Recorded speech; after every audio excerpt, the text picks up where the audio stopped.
Hello বন্ধুরা, তো welcome to our channel reaction আসার। তো বন্ধুরা, 14 আগস্টে আমরা জানি যে 3টি মুভি আমাদের মেন রিলিজ হয়েছিল। সেটা হচ্ছে সাউথ ইন্ডিয়াতে রজনীকান্তের কুলি, হিন্দিতে ওয়ার, জুনিয়র এন্টার আর ঋত্বিক রোশনের, আর বাংলাতে আমাদের দেব শুভশ্রীর জুটি ধূমকেতু।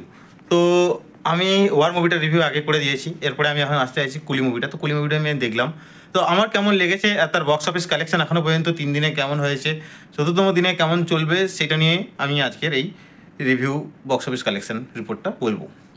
তো যেটা চলছে, কুলি দেখে আমার যেটা মনে হলো, এটা একটা ঠিকঠাকই মুভি আছে, সেরকম কিছু প্রবলেম কিছু নেই, কিন্তু ভিন্টেজ ভাবটা দিয়ে একটা আলাদা একটা সোয়াগ তৈরি করেছে এর মধ্যে। তো এর মধ্যে যেটা দেখা গেছে, নাগার্জুন হচ্ছে মেন ভিলেন, রজনীকান্ত হিরো, সাইডে আরও একজন কুলি আছে সাউথ ইন্ডিয়ান, আর নামটা এই মুহূর্তে মনে পড়ছে না, বাট উনি একটা কর্ণাটকের মানে অনেক বড় স্টার। আর লাস্টে কেমিওতে ছিল আমাদের আমির খান। তো সব মিলে একটা জাস্ট জবরদস্ত মুভি ছিল, কিন্তু যেটা আমি আশা করেছিলাম যে এই মুভিটাতে একটু অ্যাকশন প্যাক মানে ভালো হবে বা অনুরোধের মিউজিক ভালো হবে, সেদিক থেকে আমি একটা হতাশায় পেয়েছি, খুব একটা মানে আশার কিছু পাইনি। তো যাক, মুভি ঠিকঠাকই ছিল, সেরকম কিছু প্রবলেম কিছু নেই, কাহিনী আমাদের জানা পরিচিত সেরকমই কাহিনী, সেটাকে আবার একটু নতুন করে ইধার উধার করে তুলে ধরেছে। তো সব দিক থেকে আমি বলবো, আমার দিক থেকে যদি মুভিটাকে স্টার দেওয়া হয়, তাহলে 5-এর মধ্যে আমি এটাকে 3, 3.5 দিতে পারি, এর বেশি দিতে পারছি না। রজনীকান্ত স্যার হলেও, রজনীকান্ত স্যার যতটা চেষ্টা করার করেছে, লোকেশ কনকরাজ ডিরেক্টর হয়ে চেষ্টা করেছে, বাট মুভিটা অতটা সাফল্যর দিকে যাবে কিনা বলতে পারছি না। তবে রজনীকান্ত মুভি মানে হিট হবে। মুভিটির বাজেট আপনার 300 থেকে 400 কোটি টাকা বলছে, তো 400 কোটি টাকা ধরলাম, আর এর মধ্যে রজনীকান্ত নাকি নিয়েছে 200 কোটি টাকা তোমার অ্যাক্টর ফিস, তো বাকিরা আবার নিয়েছে অন্যান্য। তো মুভি মেকিংয়ে তো কস্টিং তো বাড়বেই, এটা নিয়ে নতুন কিছু বলার নেই। তো এবার চলে আসি মুভিটি, যে 14 আগস্ট বেরিয়েছিল, 14, 15, 16, আজকে 17 তারিখ। 14-15তে কত কালেকশন করেছে, আর 17 তারিখ মানে আজকে দিন এখনও পর্যন্ত কতটা কালেকশন করছে, যে রিপোর্টটা আমার কাছে আছে সেই রিপোর্টটা আমি আপনাদেরকে বলছি। তো 14 তারিখে মুভিটি একটা ধামাদার মানে ওপেনিং নিয়েছিল।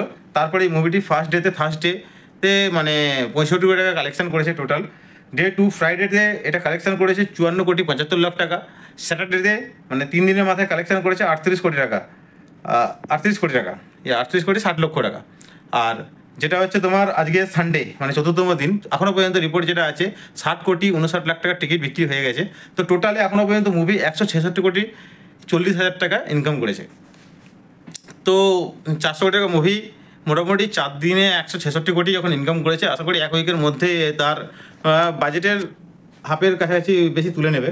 তো মুভি মোটামুটি তার বাজেট তো তুলে নেবে। এবার হিট কি সুপার হিট কি ব্লকবাস্টার হয়, সেটা দেখতে গেলে আমাদের ওয়েট করতে হবে এখনও পর্যন্ত।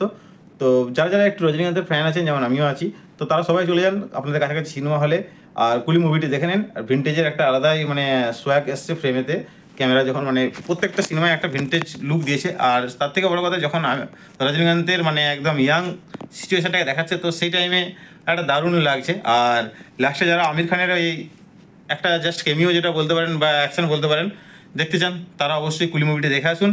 এখনও পর্যন্ত 166 কোটি টাকা ইনকাম করেছে এই মুভিটি, আশা করি এর ভবিষ্যতে আরও ইনকাম বাড়বে। ধন্যবাদ বন্ধুরা।